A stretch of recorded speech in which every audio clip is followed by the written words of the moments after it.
Amazon just added billions of dollars in market value in a single day after earnings, while Apple suffered one of the worst sell-offs in company history. At the same time, investors are still digesting the latest Fed decision, bond yields are surging, and the tensions between US and Iran continue to keep traders on edge. Are we looking at the start of another leg higher in this bull market, or is Wall Street ignoring some major warning signs?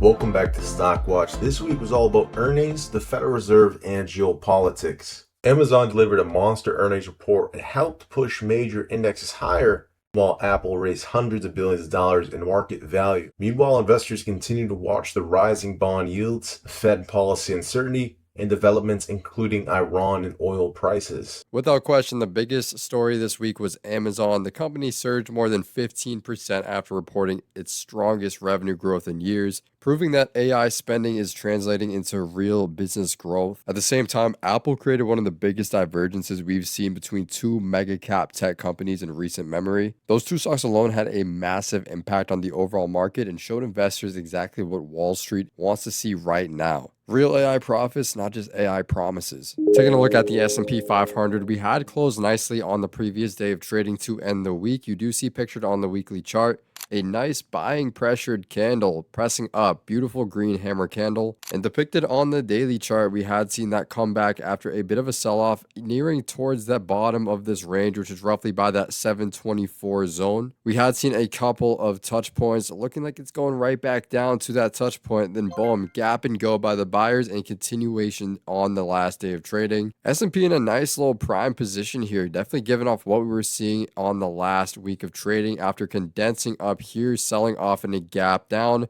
trying to push back up, fill the gap. And then on the previous week, guys, seeing the continuation with the gap down, selling off, and then to end this week, pushing up. Very nice stuff here for the S&P, and puts in a nice prime position and comeback position on the weekly and the daily chart. For the QQQ weekly time chart, we're seeing the first buyback from that sell-off over the last 8 weeks or so. Starting to tumble back here, and boom, a big buyback this week with tech looking to recover. On the daily analysis, you do see a pretty positive sign that you're pressing back from a really ugly meltdown. Coming back to that support level at 664, and boom, seeing a nice gap up coming the next day, and another decent day to end Friday's action. As of right now, there's some positive signs here, right? A really quick bounce from a very nasty 4-day sell-off, and boom, we're right back. As long as we don't fade off here into this week and really define those lower highs more, tumbling to the downside here, it is an interesting look here, and I do lean slightly bullish here coming this week for QQQ. If we take a look at the weekly of IWM, we had seen the sell-off continue this week.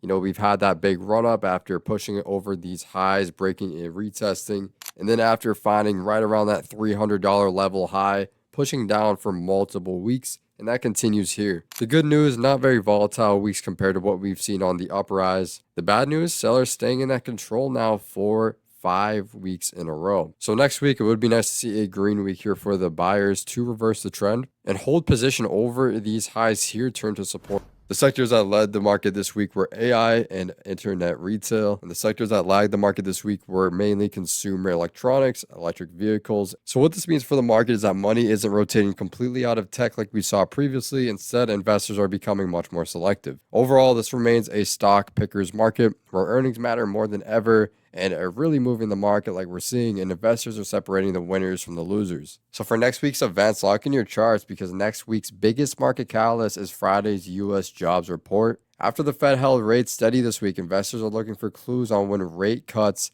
could arrive. A strong jobs number could push treasury yields higher and pressure tech stocks, while a weaker report could boost rate cut expectations and fuel the rally. On top of that, investors will continue to watch oil prices as the US and Iran develops. The question is the economy strong enough to keep this rally alive? For the official StockWatch market rating, we're gonna go with a 6 out of 10. Overall bullish. Obviously, we've seen SPY and QQQ end the week very favorable here. AI, tech bouncing back, which definitely does affect things, the sentiment for retail. So these are great signs to see, but really the big stain still leading a higher score is going to be the Middle Eastern tensions.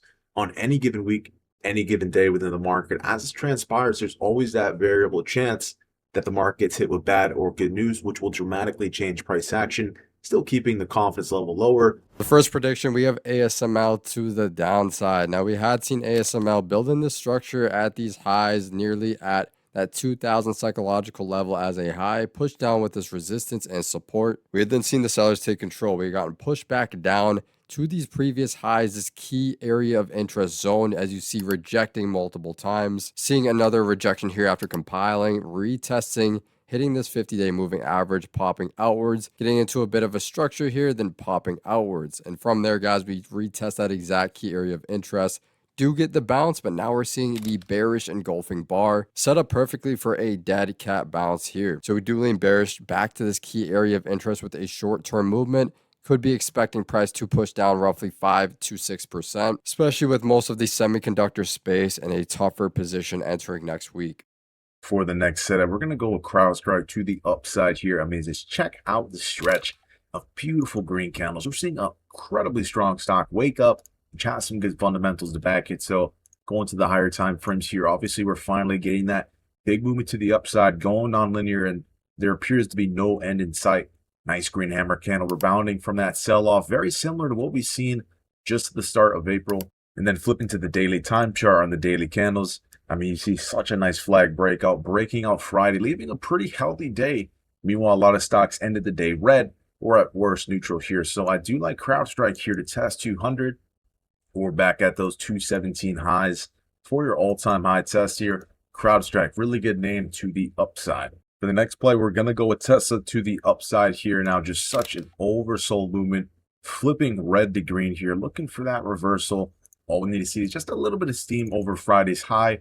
Should be a nice rally back towards 323 around that, top wick from that very aggressive day 2 of this gap down. I do like Tesla here for a short-term scalp or even a long-term dollar cost average. I definitely don't hate that here from the long term. Years down the road, probably 311 is a great buy-in for Tesla. Once again, entered this week into a very high stakes week here with major data soon to come Friday. We're seeing a lot of volatility, and that's likely going to continue. We will see you in the next video.